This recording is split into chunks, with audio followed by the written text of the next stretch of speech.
Good afternoon, everyone. Yes, it's fine to respond. I'll try it again. Good afternoon, everyone. Good afternoon. That was much better. I'm Danielle Hawley. I am the Dean of Howard University School of Law, and I am thrilled to welcome all of you here in person and online for this SEC Historical Society special program featuring the director of the SEC's Office of Women and Minority Inclusion and 3 former U.S. Securities and Exchange Commission chairs who served during the first decade of OMWI's operations. In this program, as you'll hear, you will learn about the origin of the Office of Women and Minority Inclusion and its mandate as part of the Dodd-Frank Act and how the office was stood up by the Commission. I have to give a special thanks to Bruce Sanders, our professor, one here at Howard University School of Law, who had the idea to welcome this program here to the law school. We are thrilled to have Jay Clayton, Mary Shapiro, Mary Jo White, and Pamela Gibbs, the director of the office, here with us today. I have to say a few special words about the relationship that the SEC has forged with Howard University School of Law. So we have an SEC externship here at the law school. We also have a securities investor protection clinic that is run by Professor Sanders. And we also have students at the law school who have scholarships that are sponsored by the SEC Minority Alumni Network. So in every way, the SEC has been an outstanding partner to Howard University and to creating more diversity in the legal profession and specifically in the practice of securities law. So we are very thankful for our partnership with the SEC and thankful to the SEC Historical Society for highlighting the very important work of the Office of Women and Minority Inclusion. So now I want to welcome Jim Barrett, who will come and give us more about the occasion and our sponsors. Jim.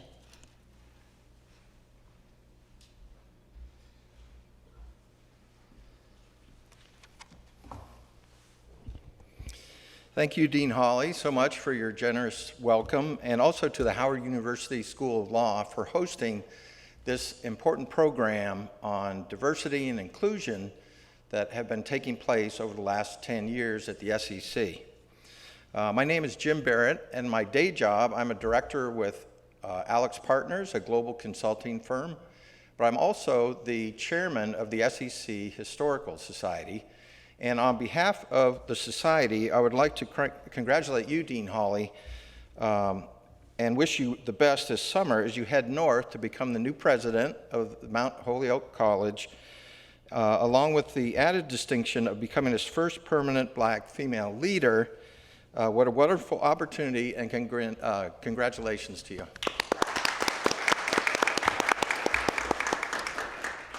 I also want to thank those of you who are in the room, especially the students, and those who have joined virtually online. This is live, but it's also being recorded for the Virtual Museum, and appreciate your interest today.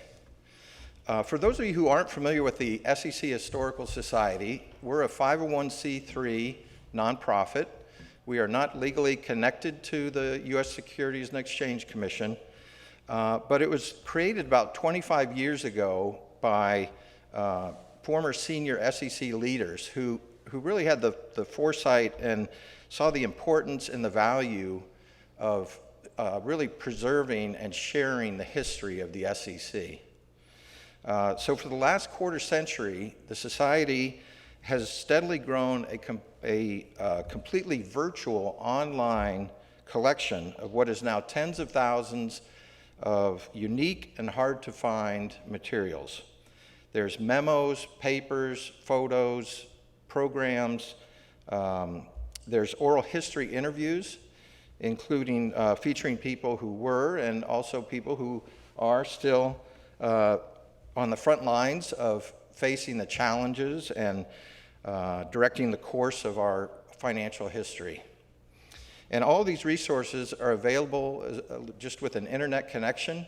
It's free of charge, it's 24/7, in our virtual museum, which is www.sechistorical.org. And I have to brag a little bit about the Society, but we've had a number of people tell us how helpful the Society's virtual museum has been in their studies, in their research, and also just in their curiosities. Recently, we heard from Diana Henriquez, and she's an award-winning journalist and author of Bernie Madoff, The Wizard of Lies, and a first-class catastrophe, The Road to Black Monday.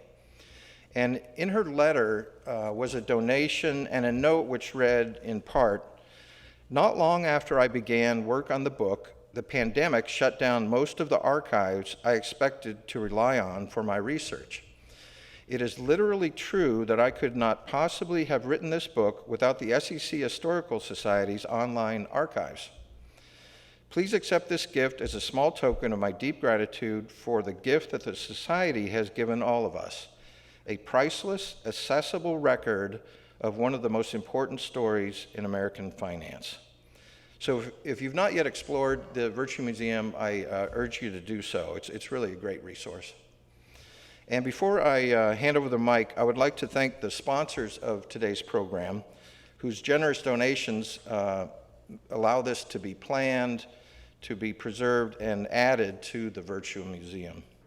And these sponsors are the law firms of Jones Day and Sidley Austin partner and former Society trustee Barry Rashcover, Charles River Associates, Wells Fargo, and last but not least, our primary sponsor, the law firm of Morrison Foerster. And now I would like to turn the program over to my fellow Society trustee, Haima Marlier, a partner with Morrison Foerster.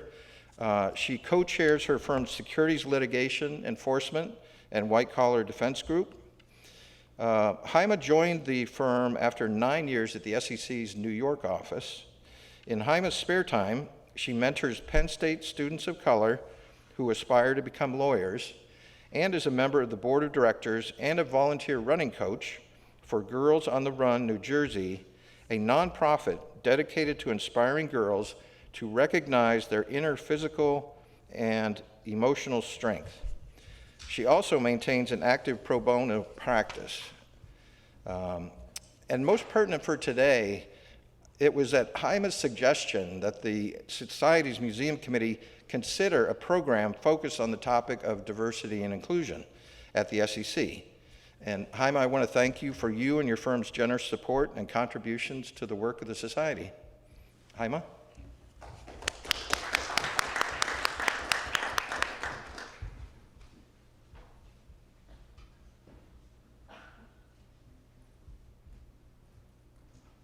Well, hello, everyone, and thank you, Jim, for that very kind introduction. I also want to thank our wonderful executive director of the SEC Historical Society, Jane Cobb, to our esteemed panelists, our event sponsors, and of course, thank you very much to Howard University for hosting us and allowing us to be in this lovely space today. Morrison & Foerster is thrilled to sponsor this celebration of the 10th anniversary of the creation of the SEC's Office of Minority and Women Inclusion, and to celebrate the SEC's longstanding commitment to diversity and inclusion. I'm delighted to give you a bit of background on OMWI, as we call the office, and to introduce our panelists. Before I get there, a bit of background about myself and why I wanted to have this program, wanted to kick off this program. I joined the SEC's Division of Enforcement in the New York Regional Office in 2010, during a wave of hiring of enforcement attorneys after the 2008 financial crisis and its aftermath. I was 6 years out of law school, I had a 2-year-old child, and I wanted to use the skills that I had developed at my large law firm to serve the public and to become a better lawyer. I was nervous about switching jobs, I was nervous about moving to New York City, I was really nervous about making less money than you make at large law firms. And I was nervous as to whether I would get meaningful opportunities as a working mother and as a woman of color. And I have to say, working at the SEC was one of the best career decisions I've ever made in my entire life. That's due in large part to the panelists that you're going to hear from today and their strong understanding of how the SEC's commitment to diversity and inclusion is inseparable from its mission, which is to protect investors, maintain fair, orderly, and efficient markets, and to facilitate capital formation. Before I introduce our esteemed panel, I want to just give you a short bit of background on OMWI and its important role within the SEC. The Dodd-Frank Wall Street Reform and Consumer Protection Act, commonly known as Dodd-Frank, which some of you may have heard about either reading the news or in your classes, was financial reform legislation that Congress passed in the aftermath of the 2008 financial crisis. Section 342 of Dodd-Frank created OMWI in 2011 to address the underrepresentation of minorities and women in SEC employment, to address underrepresentation in contracting opportunities of businesses that provide services to the SEC, and underrepresentation amongst SEC regulated entities in the financial services industry. OMWI was also created to cultivate and maintain an inclusive work environment at the SEC, and in this, it has been a huge success story. Everyone you're going to hear from today played a really large part in OMWI's success. I'll introduce them chronologically based on who I worked with and served under at the SEC. I'm thrilled to introduce Chair Mary Shapiro, who led the SEC from 2009 to 2012.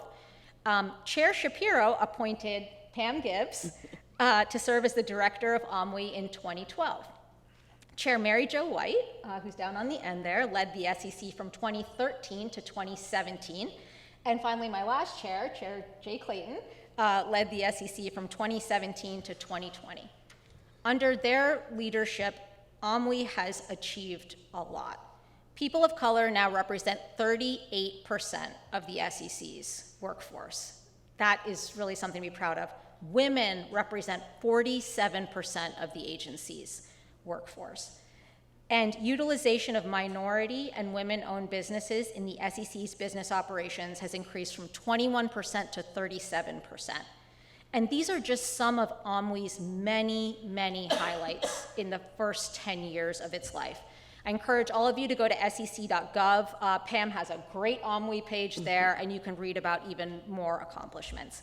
And I'll stop talking now so we can get to what promises to be a really interesting panel. Thank you all for joining us in this celebration. Thank you, Hama, for that introduction.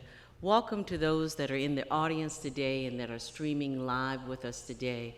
This is such a highlight for me, a career highlight, to be able to participate and talk about and shine a spotlight on my office under the great leadership of these three former chairs. What we have done in OMWI could not have been possible without their leadership, their support, and their guidance to me as OMWI director, who joined the SEC in 2012. But nothing is done in a vacuum, so first I have to do a few shout-outs. And the first shout-out goes to my team at the SEC, the Office of Minority and Women Inclusion. They are rock stars. If I had to scale them, I'll scale them at 10. And they do everything to help support and advocate and advance diversity and inclusion at the SEC. I see some in the audience now. Thank you for coming out today. Secondly, I have to do a big shout out to our current chair, Chair Gary Gensler.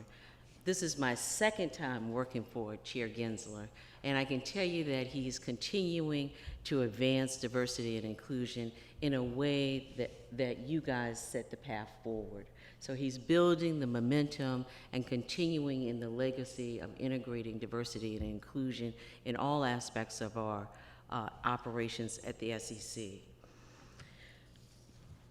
You know, as I was thinking about this panel, because I think we have accomplished a lot, but it's also to my colleagues at the SEC. You know, you can't do diversity. OMWI can set the policy and set the roadmap, but it's others in the agency that has to embrace the road, that want to follow you down the road of DEIA, diversity, equity, inclusion, and accessibility. And so I want to also thank my division and office heads at the SEC that I've worked with over the years. So the way that I've sort of divided the panel up today is that I want to look at history, the past, I want to come to the present, and then I want to look into the future. So with that, let's kick this panel off. Is everyone ready? Okay.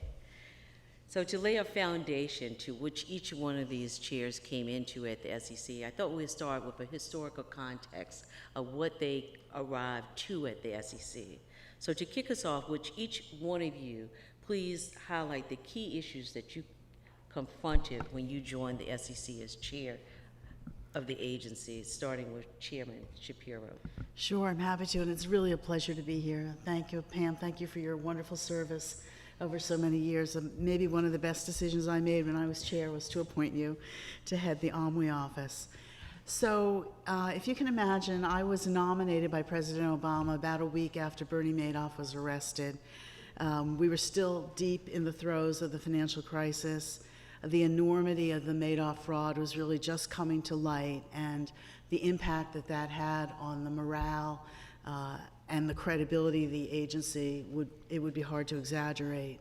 Congress was, of course, gearing up a legislative response to the financial crisis that would ultimately become the Dodd-Frank Act.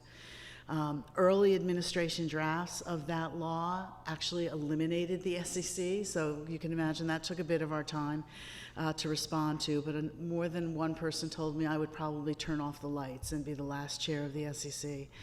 But ultimately, the final law passed a year later charged us with 90 rulemakings. So we survived, obviously, that little bit of a challenge. But, you know, morale was terrible. There were lots of vacancies, as there always are when administrations change.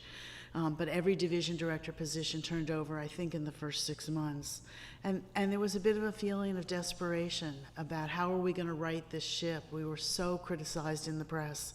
And it was very hard on people.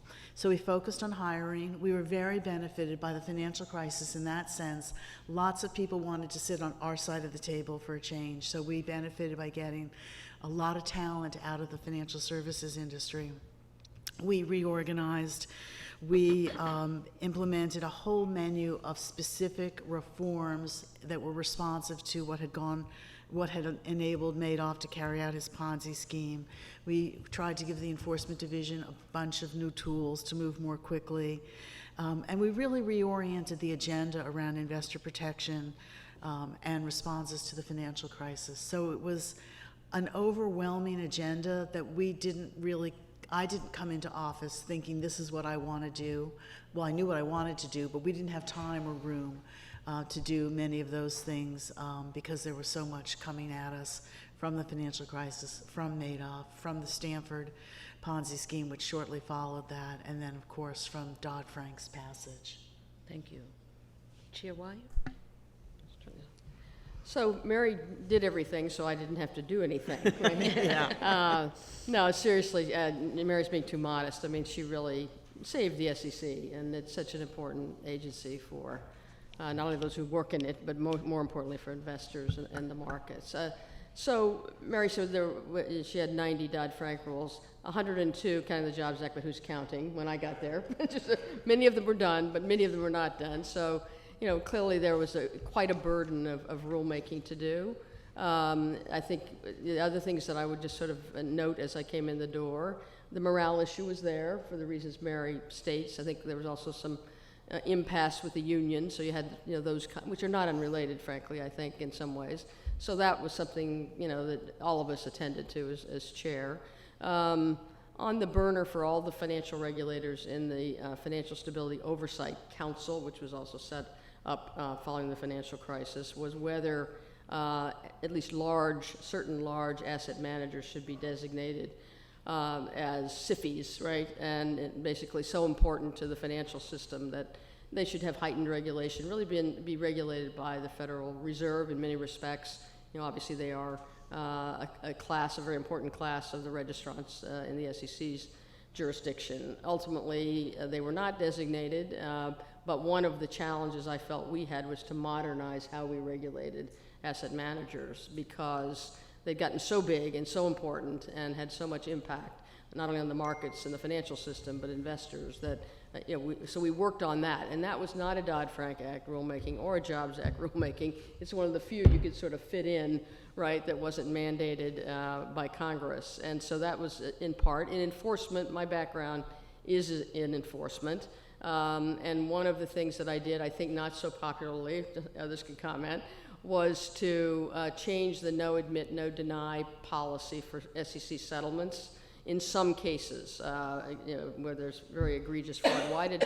Why did I do that? I did that because I felt like the SEC wasn't getting the credit it deserved for how strong its enforcement function was, particularly, in the wake of Madoff, where it was really receiving, an awful lot of criticism. And then I guess the last one I would cite, there are many, many things we had, but I would say attention towards the cyber safety of the markets and all the cyber risks that really could threaten to, completely sort of destabilize the financial system and the markets. And we did have a couple of situations where NASDAQ, shut down for a while, and we attended to that.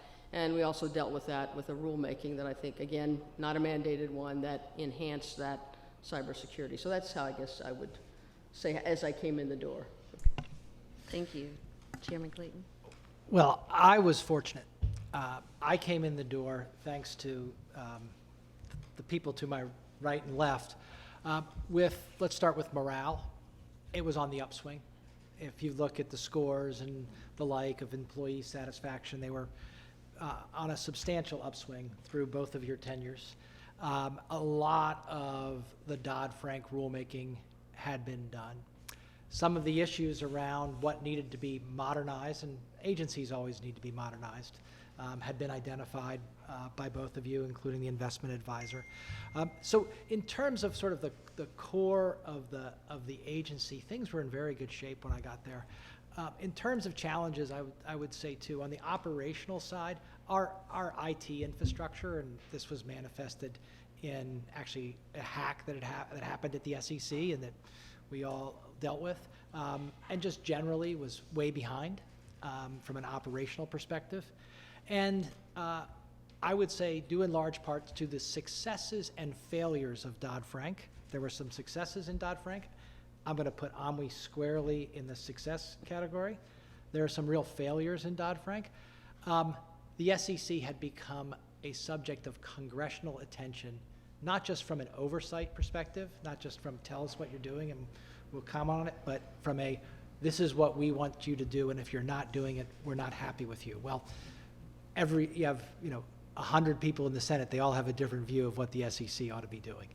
And coming into that type of environment was a challenge. I think both of you did a very good job of limiting the effects of that politicization of the SEC, but nevertheless it was there. Thank you. Chair Shapiro, I'd like to go back to you. When you talked about what was the lay of the land, Dodd-Frank was, you also had some responsibility of establishing offices also. Right, can you talk a little bit about the number of offices that you had to establish? Sure. There were, I probably should admit this, but there were a number of surprises in Dodd-Frank when we finally saw the full bill. For example, the conflict minerals provision. We didn't know anything about it when Congress put it in, and had a very short timeline, for example, for implementation. So when the law passed and we started to really go through it in detail, we had a lot of work to do. But we had to establish 4 offices reporting directly to the chairman. OMWI was one of them. Municipal Securities, Office of the Investor Advocate, and Office of Credit Rating Agencies. And the chairman of the agency already has all the division directors reporting to them and all of the office heads reporting to them. So adding 4 was a big deal, and it was Congress, I think, really getting involved in the day-to-day management and operations of the agency in a way that I don't think up until that point I'd seen before. And we made it work, and we got great office heads in all those cases, but it certainly added to the workload for me. Thank you. And that's when I joined the SEC as a result. I came just a little bit, Chair Shapiro hired me in 2012. I have to say that I felt some of that you talked about, what the agency was like when I onboarded in 2012. I was coming from the Commodity Futures Trading Commission, and when I walked into the SEC, one of the things, the advice that Chair Shapiro gave me is that whatever you do, Pam, don't get in any trouble. So I could tell that she was overwhelmed. So now I want to pivot a little bit to diversity and inclusion. So now we've covered the establishment of OMWI as part of Section 342. Now, let's talk a little bit about, in your opinion, why diversity and inclusion is important for the financial services industry, and then I'm going to come to OMWI, the SEC. Chair White? Well, diversity and inclusion is clearly important in every industry. You need to be able to best, serve all of your constituents. I think it's particularly important in the financial services area because it really, that industry, the SEC oversees, in part at least, it really is the gateway, to wealth, educating our children, retirement, opportunity, and in order to be able to open up opportunities, I think, and best serve everyone, you need to, it's become maybe overused, but it's so right. You need to, look like who you're serving, basically, but really, and also make it a, welcoming place for people to invest, for people to talk to the brokers, the investment advisors, and then the regulators as well. So I don't think its importance can be overstated to just our day-to-day life and the day-to-day life of all Americans. Thanks. Chair Clayton. Well, I'll echo Chair White's comments. If it were up to me, every child born in America would get a bank account, because you should be connected to the financial system from the earliest possible time. And the reason you should be connected to the financial system from the earliest possible time is it's such an integral part of opportunity, no matter what that opportunity is. If you don't have a bank account, how do you get paid in a job? If you don't have a bank account, how do you learn about interest? If you don't have a bank account, how do you learn about savings and investing for the future? So I couldn't agree more, and the SEC plays, I think, a pivotal role in that within our regulatory and oversight system. Thanks, Chair Clayton. Chair Shapiro. Well, not surprisingly, I agree with both of my colleagues. It just seems obvious to me that you can't fully be successful in a customer-oriented business without a diverse workforce, one that really reflects the people that you are serving or seeking to serve. But I was recently asked this question in the context of why a company would look for diversity on its board of directors. And I thought about it, and my answer is really that as a CEO, would you want to confront, to really understand and speak to issues of racial justice, LGBTQ rights, abortion access, climate change, or even vaccine mandates without a diverse board that was helping you think through the issues, helping you to see those issues through many different lenses and formulate a really sound corporate response that works in the complex ecosystem that a modern corporation exists within? I can't imagine that you would want to do that as a CEO. These are such complex, multi-layered kinds of issues with really profound consequences for society and therefore for businesses. And I just can't imagine a CEO successfully navigating them uninformed by the perspectives that a diverse board of directors would bring to them. And so as we think about the context in which you guys came, and we understand the value of diversity and inclusion in the industry, now I want to know, how did you meet the moment of the context of diversity and inclusion while you were at the SEC? How did you meet that moment? Going back to you, Chair Shapiro. Well, I appointed you. That was a big part of it for me. So obviously we did establish OMWI in July of 2011, and we started the search right away, and you were appointed in January of 2012 and staffed up, I think, pretty substantially right after that.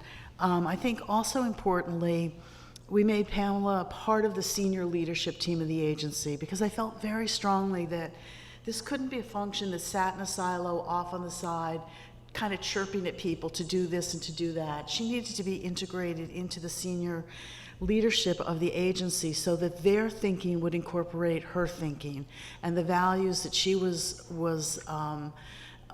putting forward would be incorporated in how they approached their job. And so I think that was really important.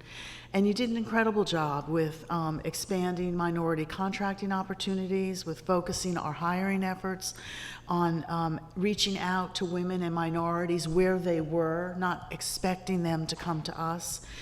tracking the workforce diversity trends. I testified before Congress, I think 50 times in my 4 years, and I never went up to the Hill without my index card that showed our diversity numbers compared to the civilian labor force. Yes. Civilian accountants, civilian lawyers, civilian analysts, and then the numbers that Pamela supplied me with how the SEC was doing against the civilian labor force numbers. So all of that was just really important. And then the work you did developing standards for assessing how regulated entities were doing. And then when the Jobs Act passed, OMWI, doubled its efforts to really reach out to women and minority-owned businesses in that context. And there's just one other thing I would add to that in terms of meeting the moment. One of the very first rulemakings we did before Dodd-Frank passed, and we actually had some discretionary rulemaking opportunity, was to require boards to disclose how their nominating committees considered diversity when they were identifying nominees for director positions, including requiring them to disclose their policies, how they implemented those policies, and how the board assessed the effectiveness of those policies.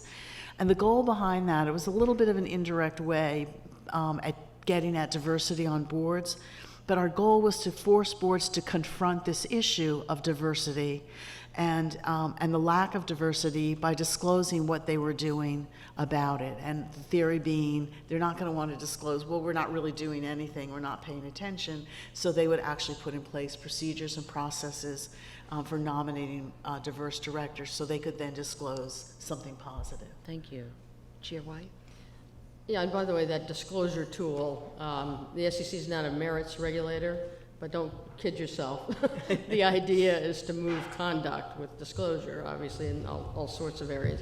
Well, I guess, Pam, first of all, everyone commends what you did in the beginning, setting up the office, and to today and in the future. You're just a phenomenal leader of OMWI and diversity at the SEC and much more broadly. I guess what I would say is I sort of look at me engaging with diversity maybe at a macro level. I'll call that part of the OMWI level, and then sort of at a micro level. And so Pam had been hired, so therefore most of the hard and good work had been done by Mary once again. But we had things to do. I remember the first thing that I was so impressed with is how quickly you did engage, with the contractors of the SEC. And those numbers that you heard about earlier in terms of the number of minority and women, owned and led businesses who became contractors of the SEC. I mean, you made tremendous progress immediately, from my perspective on that. In terms of, the SEC itself, which obviously is another mandate, we had many, many conversations that I remember about really trying to improve the SEC's diversity in all its ranks, particularly its senior ranks. And then in terms of the industries that and entities that we regulate, one of our responsibilities, was to come out with a joint statement of principles as to how to assess their diversity practices, policies. And that I remember very well, Pam. We had many conversations about this because one of the big issues is whether we could mandate them to self-assess themselves and report, at least to the SEC, if not publicly, on those assessments. And ultimately the answer was, and I think it was in 2015 when I was there, we actually got those principles out and began engaging, was that you probably legally couldn't mandate it, but there was also a lot of resistance, to mandating that. And I think we're going to talk a little bit later about how that has panned out. I mean, it's probably caused some issues. I also, I guess in 2014, I think, reestablished or really established a diversity council, which Commissioner Aguilar and then Commissioner Stein, who served with me as commissioners, headed. But OMWI was on that, the senior leadership, the union was on that, the regional directors were on that. And the reason I thought that was so important was you really want that senior leadership across the agency engaged in the diversity and inclusion efforts. And Jay, Chair Clayton, Chairman Clayton, I think you went by, by Chairman. Just Jay. Mary and I were, Mary was chairman also. I'm the only chair sitting up here, so in the chair.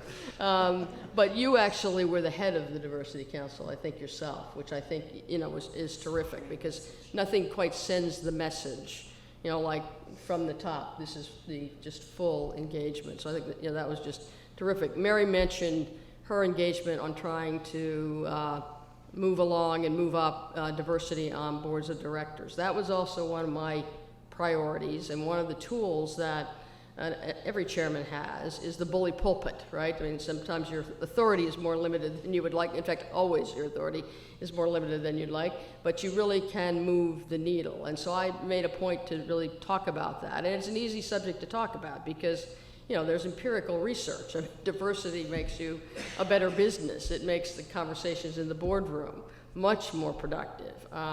And so, I did a fair amount of that. Mary mentioned the disclosure rule, diversity disclosure rule that she did when she was chair, and I was kidding her the other day. That was one of the things that, we had a track record with that rulemaking, and companies were not as robust, I would say, in their diversity on their board disclosures as you would like. And so, we turned to doing a rulemaking, which did not actually get done, and maybe it will get done shortly, but to both redefine the definition of diversity so that the focus, was on not just every aspect of diversity, which is important, your skill set, but also on racial, ethnicity, gender, sexual orientation, preferences, all of the things that really matter also.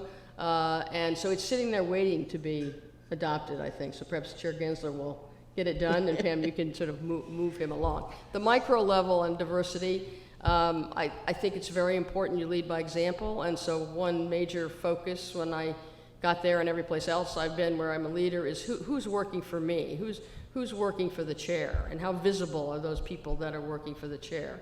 So I spent a lot of time, and advised by Commissioner Aguilar, I will say, on that subject as well, to have my senior staff really be quite diverse. And, I was pretty pleased. You never do as much as you would like, perhaps, with my senior staff. And then Pam reminded me that Ms. Dyson, who was the first, I think, African-American woman to head IT in a major agency, also I pointed to her. So I was very proud of that. Thank you. Chair Clayton? Wow. Well, you know what? That's a great prelude for what I was going to say, which is when I arrived, what I would say is the promise of Dodd-Frank, which was, okay, we're going to go from, as you both said, talking about this occasionally to trying to make it part of the fabric of an organization and thinking about it every day. That was well on the way. So from a law to actually implementing the architecture, from Pam to the Diversity Council to having it be in the minds of what I would say is many SEC employees, and the level of commitment to the OMWI mission was actually much greater than I would have thought when I walked in the door.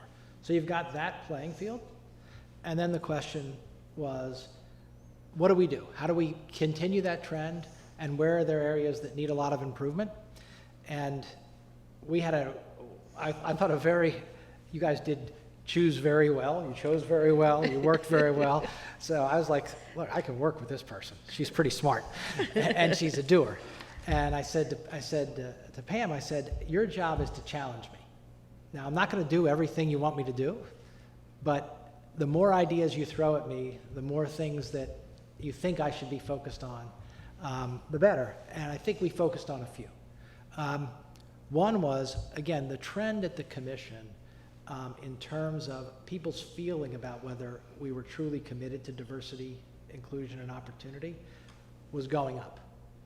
But there was a gap in the commission between what people not of color and people of color thought. The people that went home at night, not of color, thought they were doing a fantastic job. The people of color thought, it's not that good. It's better, but it's not that good. It's improving, but you could do a lot better. I saw that as a disconnect, because if people see the same scene from very different respects, they need to talk to each other. And Pam and I devised a couple of programs to actually get people to talk to each other. We had Henry Louis Gates come down and say exactly that. You may think you're doing a great job, but you're just doing an okay job. And you have to ask your neighbor what they think about the job you're doing and be able to have those kind of conversations. And thanks to the architecture you built, we had venues to have those conversations, whether they were one-on-one, in smaller groups, or like, I think that was an OMWI, I mean, I just had to show up. Organized all that. Well, I had to push a little bit. Yeah. So we did that. And then the other thing we did was we used the advisory committees to say, okay, the statistics in the industry, they stink. And they continue to stink. The more that we get people to confront the fact that those statistics stink, the better, and the more they'll have to think about it in their day-to-day lives. Bringing the issue of inclusion to sort of your day-to-day operational lives in the private sector, that was another thing that we tried to do. I think each of those things demonstrated a commitment, but also had an effect. They did. One of the things, I knew this group was going to be modest in the things that they cited as accomplishments that they did under their leadership. So I took the time to make an additional list to augment what they shared, to really highlight how and what they did to support OMWI. One is that each of them served as a commissioner sponsor to our non-affinity groups at the SEC. Chair Shapiro, the Women's Committee, Chair White, the American Indian Heritage Affinity Group, along with the Women's Committee, Jay Clayton as the commissioner sponsor to the African American Council and the Hispanic Affinity Group. All three of these chairs engaged external organizations that I invited in. That was part of Section 342. There's a section that we must partner with external organizations, and all three made time to meet partner minority and women partner organizations to talk about the value of diversity and the value and how it connects to our mission. The selection of not just one, but many senior officers that were minorities and women at the SEC during their tenure. The engagement of high schools around financial literacy, which started out under Chairman Shapiro as the SEC shadowing program that ended with Chair White and Jay Clayton, Chairman Clayton, as the Propels program, where we brought high school students in from the Washington metropolitan area, and all of the agency participated in sharing financial literacy tips to these students. Also, taking the time to integrate, we've heard about corporate board diversity, but really going beyond that to integrate diversity and inclusion into our mission so that we could all begin to understand that it is connected to protecting the investor. So they have done a lot, and this was just my brainstorming list. So I did not go back and look at the particular annual reports. So this has been really nice going back down memory lane. Maya Angelou is known for her saying, "Do the best until you know better, and then when you know better, do better." So each day that we have an opportunity to look back and to go forward. So is there anything during your time at the SEC that you wish that you could have done or wanted to do differently in the space of diversity and inclusion? This one, anybody can start. I wish we'd gotten the rule done that I mentioned on better diversity disclosure by public companies. And although I was pleased with how we did do in hiring senior leaders, diverse senior leaders, I would have liked to have done more.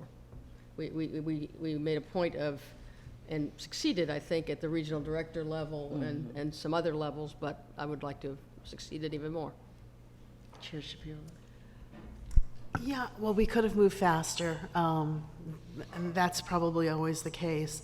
I think we could have done more to connect with historically black colleges and universities and women's colleges to develop a real pipeline of talent to come to the SEC. And, you know, despite what you think, not everybody at the SEC is a lawyer, and we do have people with undergraduate degrees only, and we could have done more, I think, to reach, again, to them where they were, not expecting people to come to us. Thank you. That's great. Yeah, I'll say two things here. One is, don't think that things that you had on the shelf or you had in preparation might not be useful down the road. So, three things. You mentioned them all. HBCUs, we took that and took it forward. On the disclosure, we actually put it into Reg SK around the types of metrics that companies used and sort of used that. And then lastly, I think you both had programs for family leave around birth and adoption. Whose phone? I don't know. Someone with a question. Yeah, I think you both had programs that, and it was a politically fraught issue, but it was lying around, and when the opportunity to put it forward came, we took it. So just because it might take more time than you think, doesn't mean you shouldn't raise the issue. And for me, I actually wish that, and a couple of people who are working on this in the audience, really reaching out in terms of financial literacy early in people's lives, getting them connected to the financial system and understanding it. I think we could have done more, and I hope we do more in the future. And that's a great segue. So now I have a question that I want to ask you guys for your advice and thoughts. During the 10 years, we've done a lot. We've talked about that. But there are really two challenges that remain for me that I'm trying to perfect and figure out a best strategy. So we've hit on one, and that is building a pipeline. You know, I've made many observations. I've been to many schools. I've engaged many partners, and there still is a pipeline that needs to be stronger to come into the industry.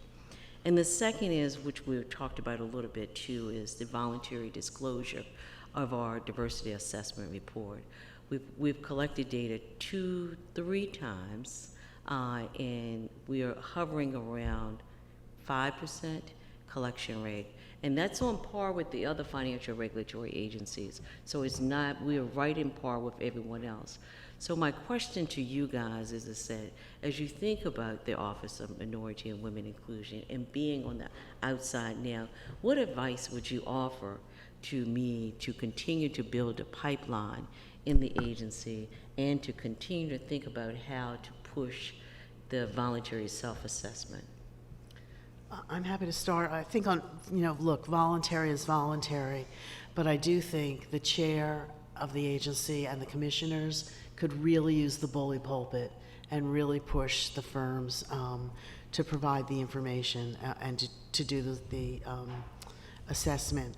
I also have thought about this a little bit, and my observation is that a lot of companies now, sometimes in response to shareholder proposals, are doing diversity and inclusion reports, either as a standalone report, as you and I discussed at Morgan Stanley, or as part of a corporate sustainability or ESG report. And I hadn't thought this through, but it might be possible to leverage those in some way to get another view of what's happening in the financial services industry. That's great. Well, let's do the assessment first, and then we'll come back to pipeline. Okay. Okay, Chair White? Yeah, I mean, look, I think on it's hard, it's going to be hard, and you were just saying, I think before we started, that because companies are doing so much DEI reporting elsewhere, maybe there's a fatigue issue as well. I don't know if that's true, and it doesn't help the frustration, because I think the agencies have a responsibility to assess and pull their registrants along. I mean, I guess I'd say maybe two things. I mean, one, it was, you did, I think, Jay, I think you may have done this fairly early on in your tenure, the form you use to get the information, the disclosure assessment report, I think is the name of it, is really well done and makes it easy. So you ought to be getting better numbers than you are. I agree with Mary that the chair and the commissioner should use the bully pulpit. And more than just use the bully pulpit, I would go and rattle a few cages, to see, I mean, personally meet with the heads of, different of the registrants to try to get them to. But then I would also identify, if I could, leaders of some of those registrants who actually are disclosing, doing a good job, or would if you nudge them, and have them help you go out with your outreach to the others. Final point is, can you leverage what's already out there, right? Because you do want to share best practices, and that pushes even better practices. Is there some way that, you can essentially piggyback perhaps on some other disclosures that are being made? But I would explore whether you could do that as well. That's a great point. Chair. Let me follow both, Okay. follow both those points. I agree with them and make a specific recommendation. A specific recommendation as an example, but not as what you have to do. A lot of this information and a lot of the purpose of this information crosses over agency responsibilities. This is one where the Department of Labor probably has just as much interest in the information as the SEC. Demonstrating to the community that you've coordinated and that this is a joint request is, I would say,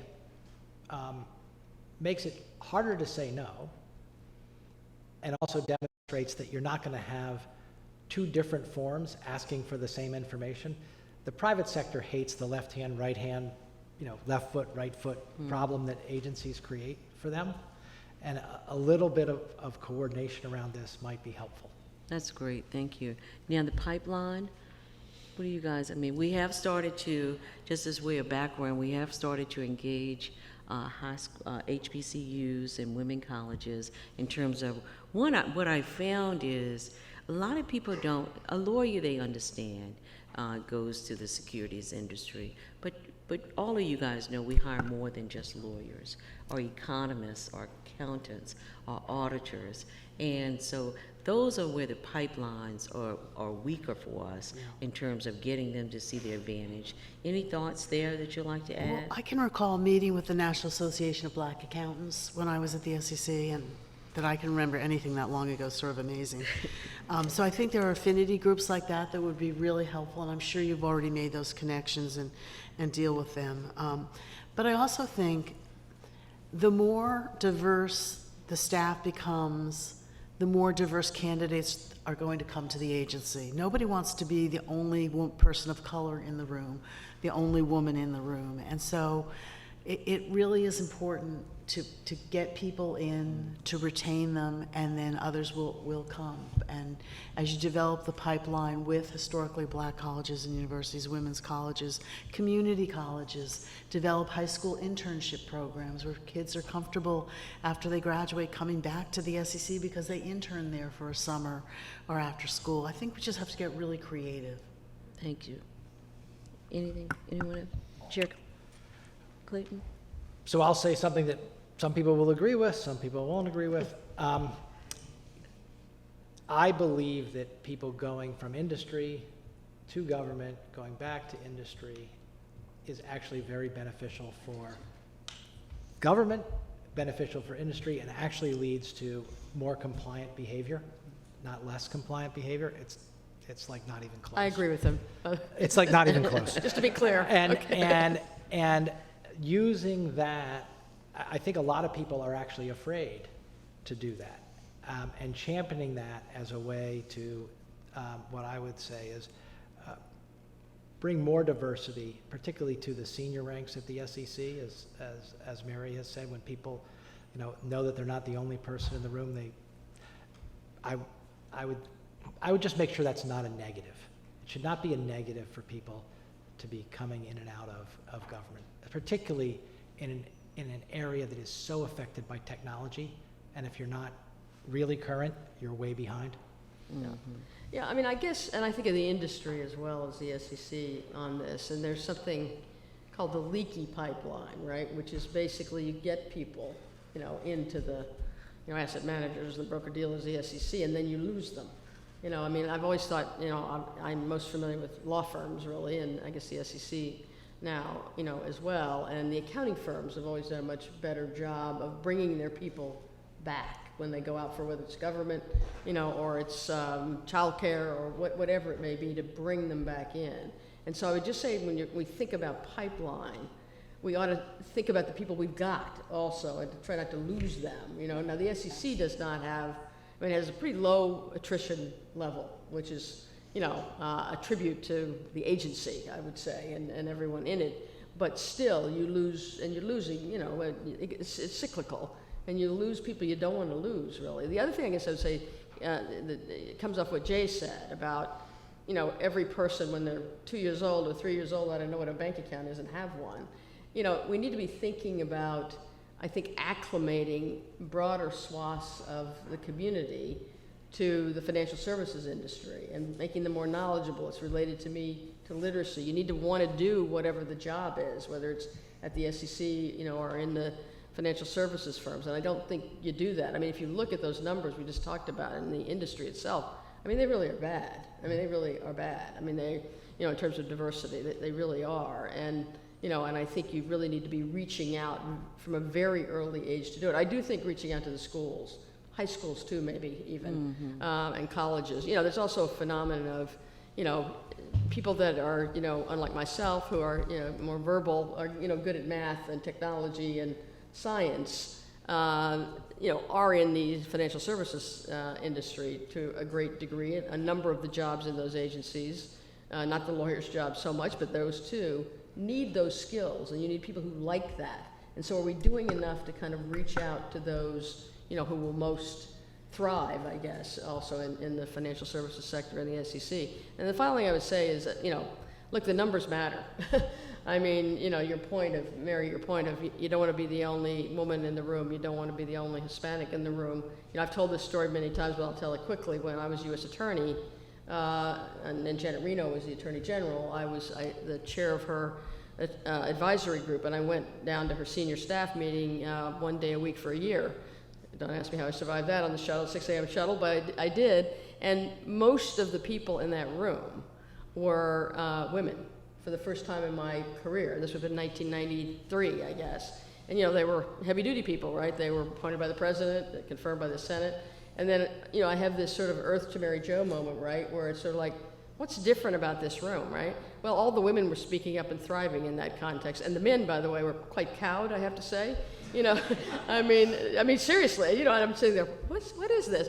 You know, and so it really does matter to how much you want to stay in the job that we're trying to keep people in, and how much you're attracted to the job. So.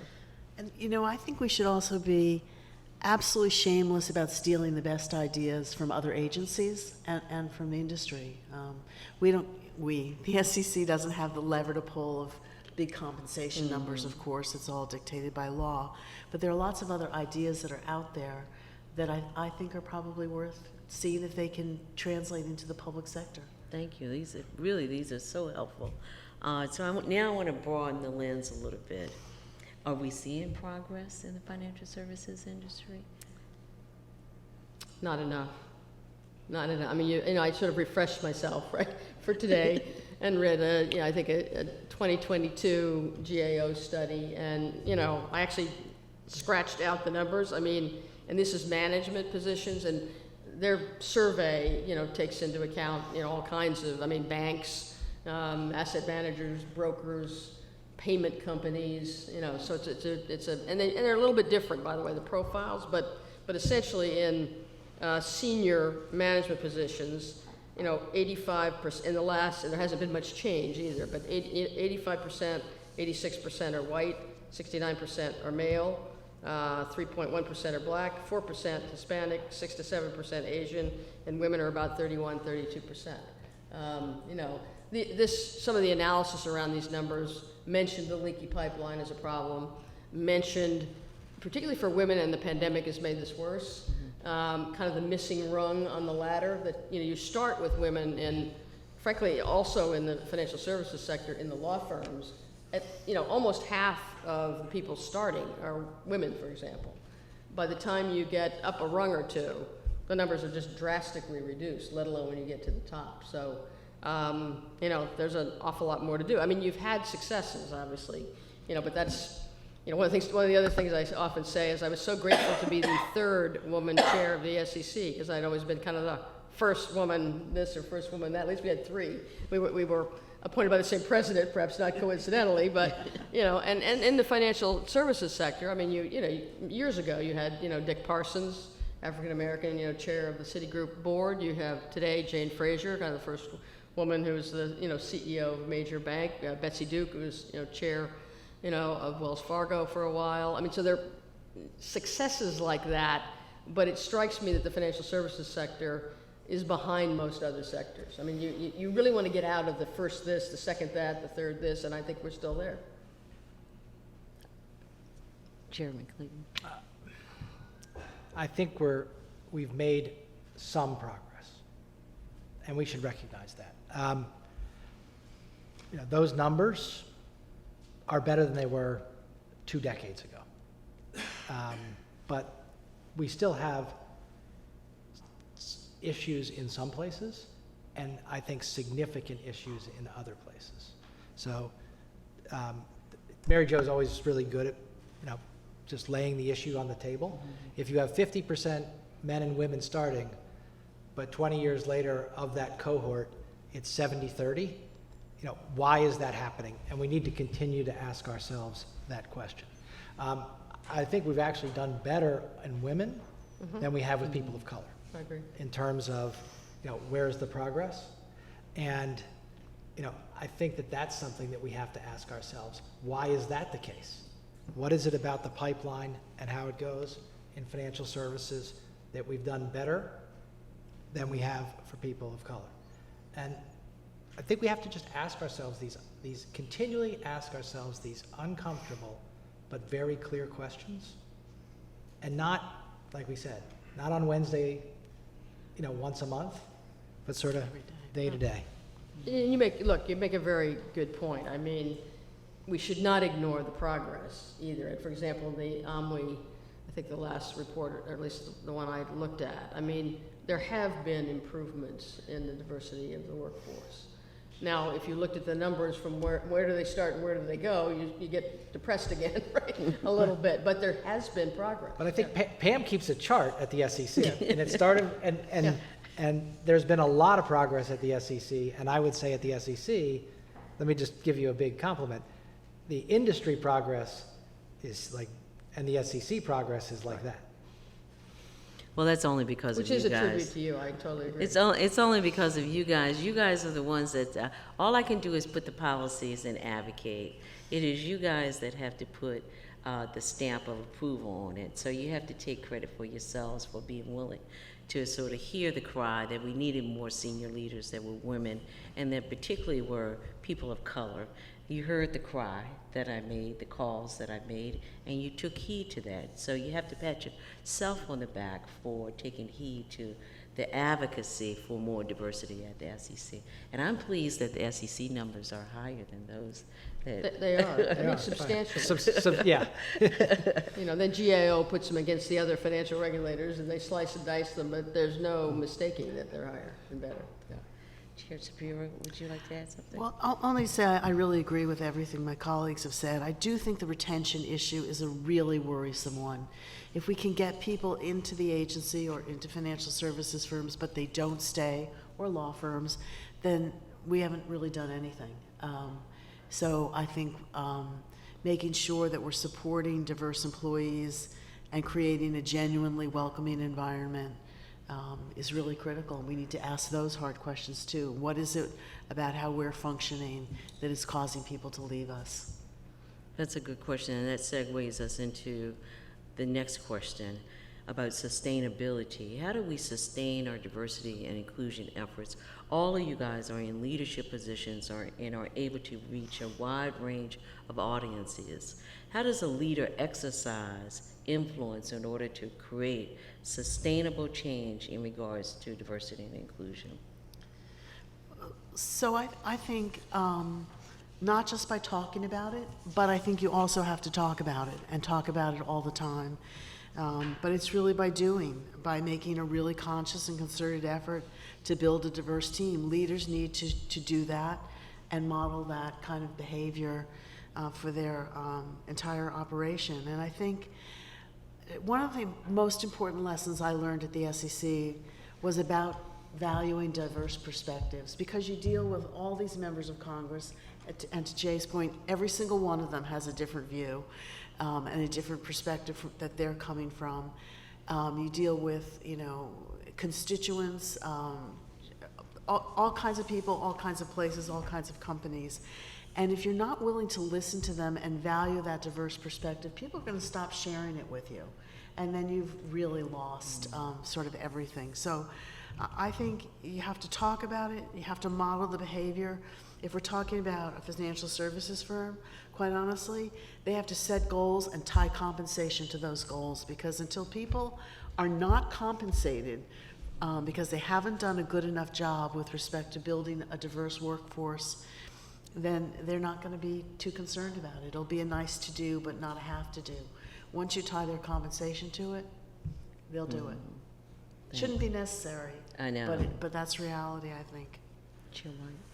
Well, look, I'm kind of an A to B to C person, right? When I see a place you can actually make a difference, I think you walk the walk as well as talk the talk. And so what I said earlier about who's on your own staff, who are you mentoring, who are you sponsoring, if leadership is a problem and not, diversity or the lack of diversity in leadership positions, let's take a law firm, for example, where somebody may have been the head of your corporate department for umpty-ump years, and perhaps they're really quite good. Well, what do? You can certainly have a rotational system, or you can create co-chairs. And then you're pushing progress that way. I think you have to push progress to have sustainability. You have to look for your spots, to do that. And I think there really are a lot of spots to do that.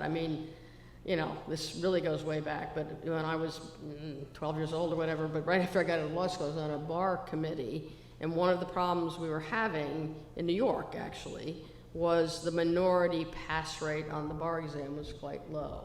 Well, what do you do about that? And they had conferences, and that's good. So me, the A to B to C person, says, well, let's just coach them to pass the bar exam, right? And that sounds, and coach, the people that are interested in passing the bar exam. Because, I'd been a teaching fellow, right? And I felt like I could teach anybody to get an A on the exam. Didn't mean they were really necessary, and I'm not talking about minority, I'm talking about anybody, right?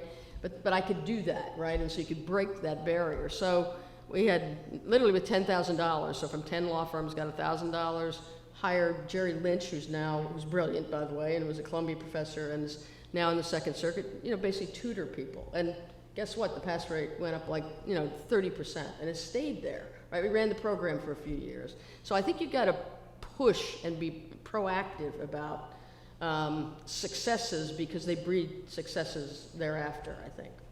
That's a great example. Chairman Clayton?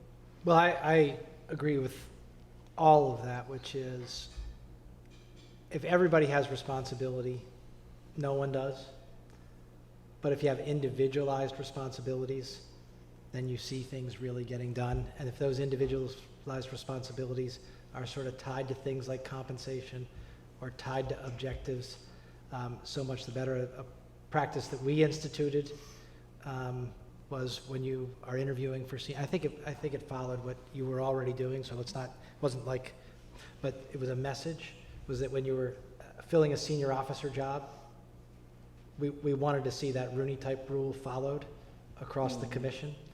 And it's actually amazing that if you just get someone in front of the person doing the hiring, how many times that opportunity actually pans out. Yeah, absolutely. And it is true, if they don't get in front of the person, they're not going to get hired. That's right.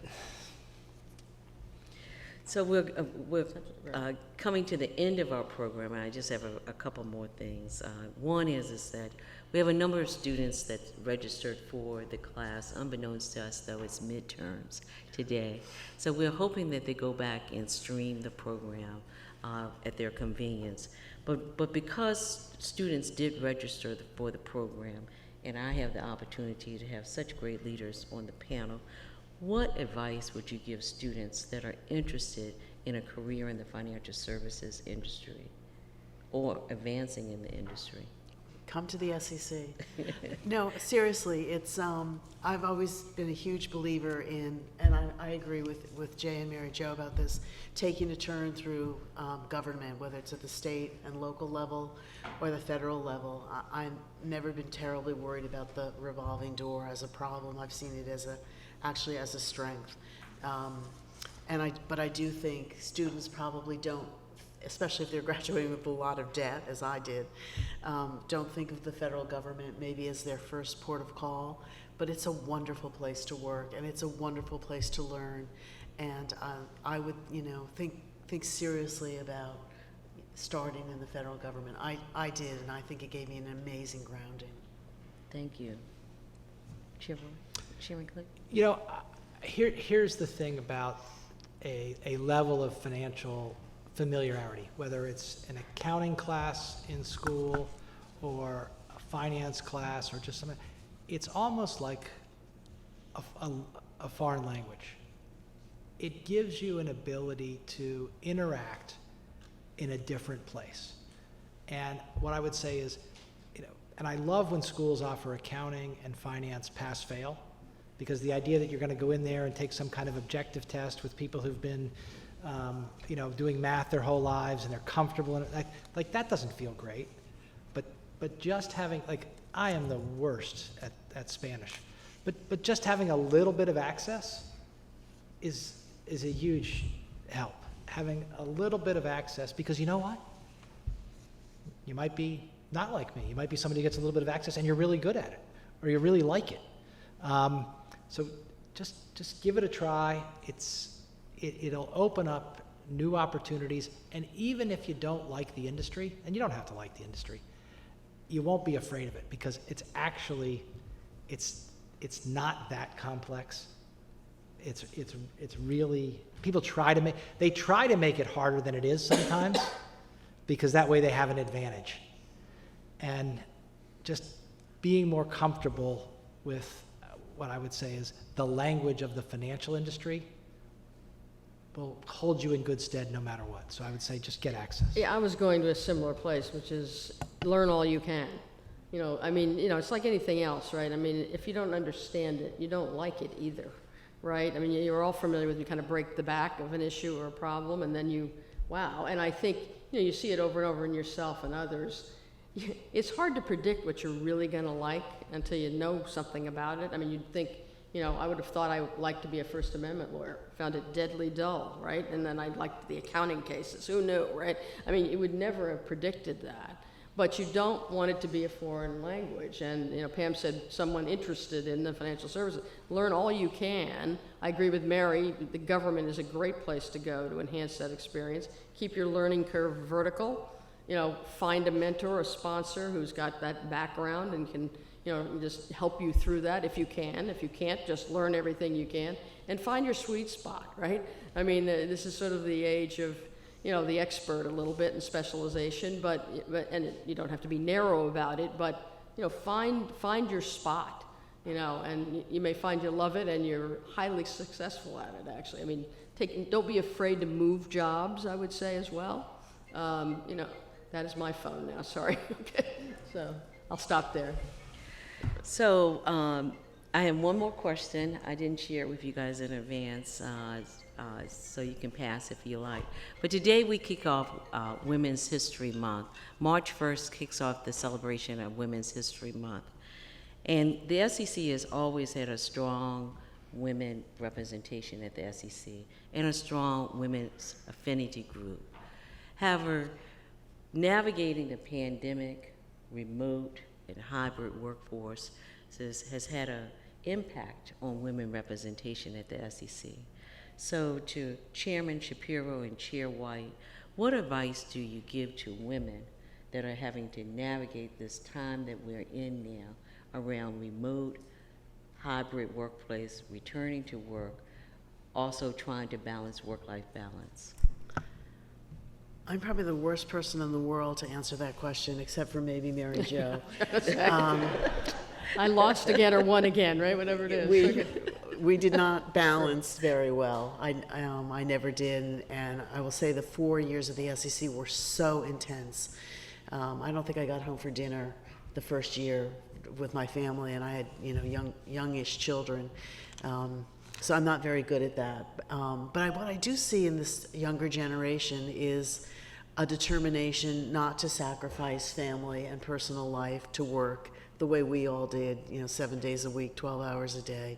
And I think that's super healthy and super important to get that balance and demand it in your life. Thanks, great. Well, I always say, do what I say, don't do what I do, right? And I agree with Mary. I think the generations behind us are much healthier and insisting on not losing out. And I was reminded, I actually told this story at the New York office when I became chair. When I was U.S. Attorney and at the SEC and at the law firms, people would come to me and say, gee, I'm thinking about, usually it was women then, now it's men sometimes, just had a new baby, I'm thinking about taking basically a couple of years off. And I always say, do it. You will never get that time back again. You will never regret it, and you will never get that time back. And then the anecdote that I tell is my husband, who's also a workaholic lawyer of the corporate variety, and I, when our son was born, agreed we would try not to be away the same night at all, certainly when he was young. And so we did very well for about 9 months, and then all of a sudden, the next day, we were both going to be away. I was going to interview at Harvard for my law firm. I don't know what he was doing, but at the last second, I decided not to go. And our son, at 9 months old, walked that day, right? So we would have missed it, right? So I'll stop with that. Okay. Thank you. And Chairman Clayton, I don't want to leave our male allies out. So I will ask you the same question. Here's the advice that I wish I always follow, but I give to your point, which is, let's just divide it into two, but life's more complicated than two, home life, work life. Try not to overpromise in either place. I tell people, don't tell your kids you're going to be there at 4 if you know 4 is a stretch. Tell them you're going to be there at 5 and get there at 4:30. You'll feel a lot better about yourself. They'll feel a lot better about themselves. And if some client or some person puts some unrealistic demand on you and you know it's going to be hard, it's hard to do it in the moment, but telling them it's going to be another day or I've got something else, that little moment of discomfort is much, much smaller than the discomfort you're going to feel for the next 48 hours knowing you're not going to make the deadline. So trying to be very true to what you can and can't do with yourself and the people in your lives at least eliminates some angst. I do think remote, by the way, Pam, offers some hope here, right? That it can be made a little bit easier to achieve that balance.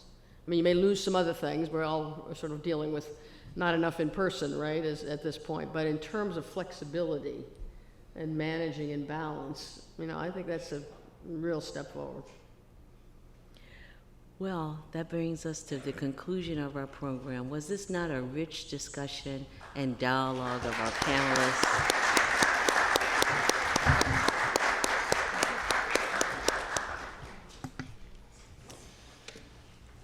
Well, thank you, Pam. Thank you, Chairman Shapiro, Chairman Clayton, and Chair White for that. I think it was a great program, a great exchange of ideas. It was great to hear the different, growth and evolution that's happened. So really appreciate your important work here. And also want to thank Dean Hawley and the Howard University for hosting us. So let's give another round of applause for the panel and everyone.